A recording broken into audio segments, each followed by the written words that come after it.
Hello everybody, this is Kevin Jenner Productions, and in today's video I'm going to talk about the renovation process I did on the Williamson Roundhouse on my friend Ray Russell's Norfolk and Western Pocahontas Division. The Williamson Roundhouse is a large 22-stall engine service facility in the heart of West Virginia. But with the great desire to begin operations on this layout and 20 plus years of layout construction meant the original turntable and pit were inadequate for operation, and thus I was entrusted to take on the project and replace the turntable with a newer one.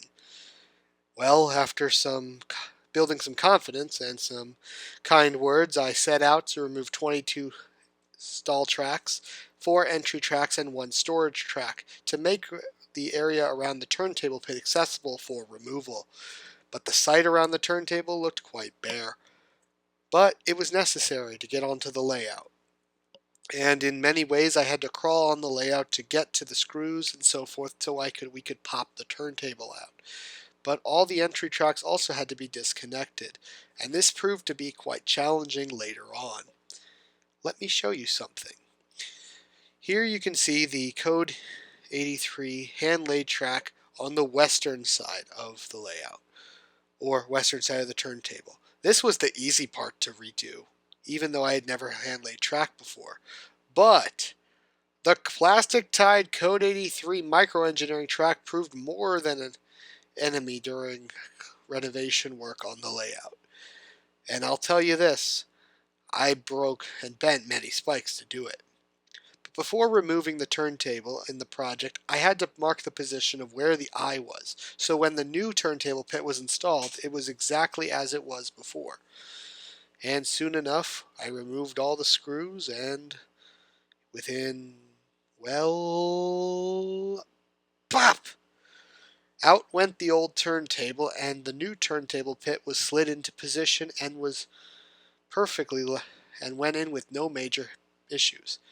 Underneath the layout, I marked where all the plugs and wiring sockets would go to hook up the turntable to the layout and make sure it could work properly. I also made up the control boxes. There will be 2 on the layout when finished. One will be on either side of the layout to allow for crews to get access to the roundhouse at the discretion of the operator. But slowly, as the turntable pit was put into position, it looked like it needed something. It was missing something for sure. Well, after a little bit of finicking and getting all the power hooked up, soon enough, the turntable was on. The bridge track was reattached, but the arch is still missing. That will be added later on.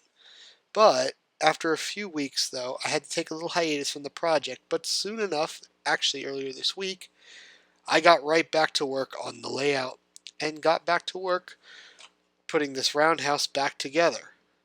And let me tell you, it took over 4 hours for me to hand lay 4 new entry tracks.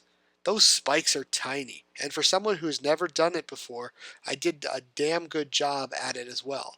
While the track isn't flawless, as you can see some spikes are missing, the track is completely engaged and works flawlessly.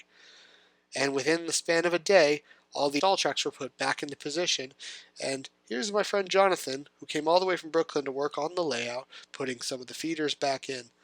And by the end of the day, the roundhouse was back together, although not complete.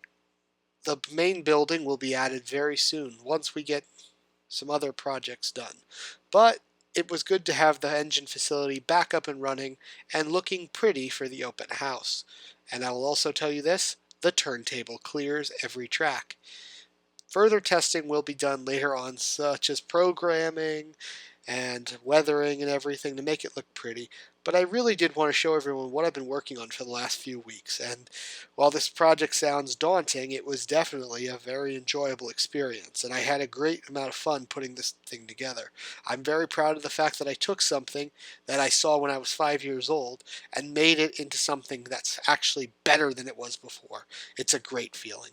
But thank you for watching this video, and I will see you on the seashore lines and the Pokey. Thank you for watching.